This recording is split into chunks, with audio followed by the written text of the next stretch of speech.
Good morning friends, welcome back to the video. So दोस्तों, आज के वीडियो में हम लोग द हिंदू न्यूज़पेपर को कवर करने वाले हैं। सॉरी। अब देखिए क्या होता है कि द हिंदू में एक आर्टिकल निकला हुआ है कि जो फिशेज है कावेरी रिवर की, उनके अंदर हैवी मेटल्स पाए गए हुए हैं। तो स्टडीज जो है उन्होंने एडवाइस किया है कि भैया जो फिश कंजम्पशन है उसको थोड़ा कम करिए, आप फिश को थोड़ा कम खाइए, क्योंकि ये बहुत ही ज्यादा हार्मफुल हो सकते हैं, है ना। तो आइए इसके बारे में पूरा इन एंड आउट देखते हैं, क्या चीजें हैं, कैसे हैं। तो होता क्या है कि तमिलनाडु के रिसर्चर्स ने रिपोर्ट किया है कि जो कावेरी रिवर है, कावेरी रिवर जो है उसमें क्या हुआ है ना कि उसके फिशेज में जो कावेरी रिवर, भाई देखिए, साउथ इंडिया की एक मेजर रिवर है। तो उसके पानी और मछलियों में हैवी मेटल्स पाए गए हैं। हैवी मेटल कौन कौन से हैं? जैसे कैडमियम, सीडी, ठीक है, लेड, पीबी, फिर हो गया जिंक, जेड, कॉपर, सीयू, है ना। तो इस टाइप के कुछ मेटल्स है, इसमें क्रोमियम भी है, सीआर। तो ये कुछ हैवी मेटल्स हैं जो पाए गए हैं। अब ये हैवी मेटल्स जो हैं ये ह्यूमन हेल्थ और एक्वेटिक लाइफ मतलब जल जीवन दोनों के लिए हार्मफुल होते हैं। स्टडीज में हुआ क्या है, स्टडीज देखिए चली कहां से कहां तक है।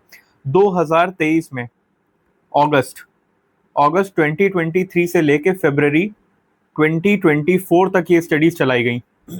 इसमें 18 अलग अलग साइट्स को हम लोग ने क्या किया, 18 अलग अलग साइट्स के सैंपल लिया गया, रिवर के सेडिमेंट्स लिए गए और फिशेज, मतलब रिवर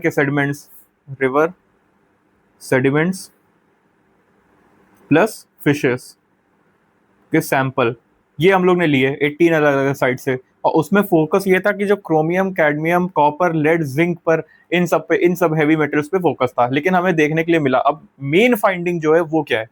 मेन फाइंडिंग में ये आता है कि भैया जो हैवी मेटल का एक्यूमुलेशन है, जमाव, जमा हो जाना, एक्यूमुलेशन, आप लोग ने इन्वायरमेंट में पढ़ा होगा, बायो एक्यूमुलेशन, है ना, बायो मैग्निफिकेशन, वहां से मैं बता रहा हूँ।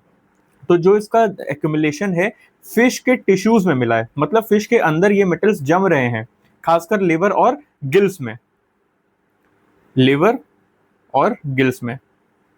ये आप लोग को दिख रहा है, यहां लिख देता हूं, लिवर प्लस गिल्स में इनके यहाँ क्या हो रहा है, एक्यूमुलेट हो रहा है, जम रहे हैं वहां पे। कई फिशेज में ये मेटल्स का जो लेवल है वो WHO के सेफ लिमिट से भी ज्यादा पाया गया है। तो मतलब रेगुलर या जो एक्सेसिव फिश खा रहे हैं उनका जो हेल्थ रिस्क है वो बढ़ सकता है। कैडमियम और लेड जो है वो सबसे ज्यादा डेंजरस पाए गए हैं। जो कैडमियम है, जो यहाँ पे मैंने लिखा है, ये कैडमियम और ये जो लेड है, ये दोनों मोस्ट डेंजरस हैं, ठीक है, मोस्ट डेंजरस में ये आते हैं। अब होता क्या है, कैडमियम जो होता है ना, ये जो होता है ये किडनी डैमेज करता है, किडनी डैमेज। और जो लेड होता है भाई, किडनी डैमेज आप ले सकते हो, किडनी डैमेज होगी फिर बोन वीकनेस कर सकता है, कैंसर का भी रिस्क आ जाता है इसी से, कैडमियम से। लेड जो होता है वो नर्वस सिस्टम पे सीधे अटैक करता है, नर्वस सिस्टम पे अटैक करता है, ठीक है। ब्लड प्रेशर, ब्रेन डेवलपमेंट, इन सब में बहुत ज्यादा इश्यूज आने लगते हैं। अब कुछ फिशेज हैं उनमें, जैसे कुछ फिशेज में टारगेट हजार्ड क्वांट, इसको हम लोग बोलते हैं कोशेंट, सॉरी, THQ, है ना, ये मोर देन 1 पाया गया है। अब ये THQ क्या है, THQ एक साइंटिफिक इंडेक्स होता है जो बताता है कि कोई मेटल ह्यूमन हेल्थ के लिए सेफ लिमिट क्रॉस कर गया है या नहीं, ठीक है। तो मतलब THQ का, अगर THQ जो है वो मोर देन 1 है तो इसका मतलब है हेल्थ रिस्क जो है वो बिल्कुल प्रेजेंट है, हाँ है। तो THQ क्या होता है, ये एक साइंटिफिक इंडेक्स होता है जो बताता है कि कोई भी मेटल जो है, कोई मेटल ह्यूमन हेल्थ के लिए सेफ लिमिट क्रॉस किया है या नहीं। तो हाँ, इसमें हमें दिखा है, इसमें हमें THQ लेवल 1 से ऊपर मिला है, ठीक है। तो ये चीज हमें समझ में आ गई, THQ लेवल थोड़ा सा आप लोग समझ लेना कि क्या चीज है। हेल्थ इंप्लीकेशंस क्या हो सकते हैं कि भाई इस पे, स्वास्थ्य पे आपके क्या प्रभाव पड़ेंगे। तो ओकेजनल फिश अगर आप खा रहे हो, कभी कभी मछलियां खाना है, तो उससे कोई तुरंत प्रॉब्लम तो नहीं होगी। लेकिन अगर फ्रीक्वेंटली खा रहे हो, रोज या वीकली खा रहे हो, तो फिर थोड़ा सा दिक्कत है। उसमें क्या क्या हो सकता है, जैसे मान लीजिए कि नॉन कैंसर कॉजिंग हो सकता है ना, ये भी बहुत ज्यादा इंपॉर्टेंट है। अब इसमें जैसे कैंसर कॉजिंग रिस्क दोनों बढ़ जाते हैं ना, तो समझ लीजिए कि जो कुछ ऐसे रिस्क जिसमें कैंसर नहीं होता है, कैंसर नहीं होगा, और कुछ ऐसे जिसमें कैंसर होता है, ये दोनों के ही रिस्क बढ़ रहे हैं। भाई कैंसर नहीं होगा तो कुछ और ना तो होगा ही होगा। तो रिस्क डिपेंड करता है कि आप कितनी फिश खाई गई है, अमाउंट क्या है, कितनी बार खाई गई है, फ्रीक्वेंसी क्या है, और खाने की एज क्या है, एज भी बहुत ज्यादा मैटर करेगी इसमें। तो क्या क्या हो गया, अमाउंट, फ्रीक्वेंसी और एज, ये तीनों चीज मैटर करेंगी इसमें कि आपने कैसे खाया है, राइट। हैवी मेटल्स के सोर्स जो होते हैं, जैसे खाने से आए हुए धातु जो होते हैं, है ना, रिसर्चर्स ने बोला कि ये कंटेनमेंट जो होता है, कंटेमिनेशन जो होता है, कंटेमिनेशन नेचुरल और ह्यूमन एक्टिविटीज दोनों के लिए दोनों से हो सकता है। मतलब ये जो आप जमाव देख रहे हो, ये दोनों से हो सकता है। रॉक्स और सॉइल से मेटल मेटल बाहर निकलता है, वेदरिंग होती है। ह्यूमन की अगर बात करें, मतलब एंथ्रोपोजेनिक सोर्सेज की बात करें, तो इंडस्ट्रियल वेस्ट जो होते हैं वो भी देखो, उसमें भी काफी ज्यादा हेवी मेटल्स होते हैं। अर्बन सीवेज ले लो, एग्रीकल्चर रन ऑफ ले लो, उसमें भाई आप फर्टिलाइजर्स, पेस्टिसाइड्स, इन सब के साथ पानी के साथ बह जाते हैं ये सब, है ना। माइनिंग एक्टिविटी होती है, तो ये सारे एंथ्रोपोजेनिक फैक्टर्स है। इकोलॉजिकल इम्पैक्ट की अगर हम बात की यहाँ पे की जाए, तो फिश और एक्वेटिक ऑर्गेनिजम्स में मेटल का जमाव होना बायो एक्यूमुलेशन होता है। यही मैंने अभी आपको बताया था, मतलब एक ऑर्गेनिज्म के बॉडी में मेटल जमा जमा जमता जाता है, ठीक। ये जब फूड चेन में आगे बढ़ता है, एग्जाम्पल फिश को जैसे ह्यूमन खाएंगे, तो बायो मैग्निफिकेशन होगा, क्योंकि भाई हम ही लोग के साथ तो होगा। मतलब हर एक लेवल पे कॉन्सेंट्रेशन और बढ़ता जाएगा, क्योंकि भाई देखो, आप एक फिश नहीं खाओगे, फिश में जितना था, है ना, फिश में मान लो जितना था, तो उससे ज्यादा ही आपके में दिखेगा, क्योंकि वो आप उसका कंजम्पशन आपका ज्यादा हो जाएगा, राइट। इससे पूरे इकोसिस्टम, रिवर्स और एक्वेटिक लाइफ, ह्यूमंस, इन सब पर इम्पैक्ट पड़ता है।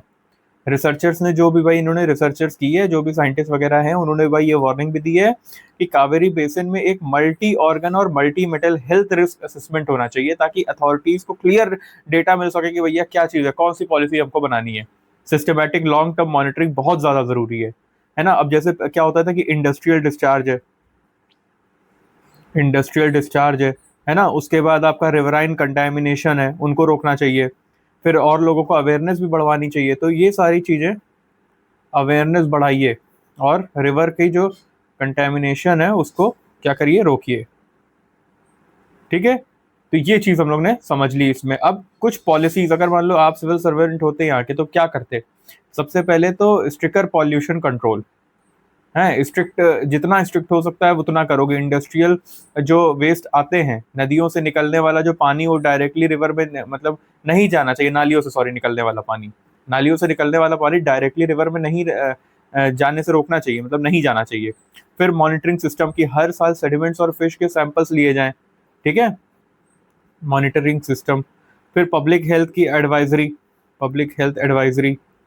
राइट, ये सब भी लोगों को बताया जाए कि कितना सेफ कंजम्पशन है। Sustainable land use practices start हो, जैसे एग्रीकल्चर और वेस्ट मैनेजमेंट को इम्प्रूव किया जाए। तो ये सारी चीजें इसमें बहुत ज्यादा इंपॉर्टेंट रोल प्ले करेंगी, राइट। तो ये हम लोग ने समझा। अब ये आपके environment, pollution, health, water resources, GS paper 3 पूरा ही इस पे, मतलब देखा जाए तो बहुत ही इंपॉर्टेंट है ये। कीवर्ड्स में आप heavy metals, bio accumulation, bio magnification, ecological risk और इन्वायरमेंट कंटेमिनेशन, ये जो कीवर्ड्स हैं, इनके ऊपर आपको क्वेश्चन देखने के मिल सकते हैं।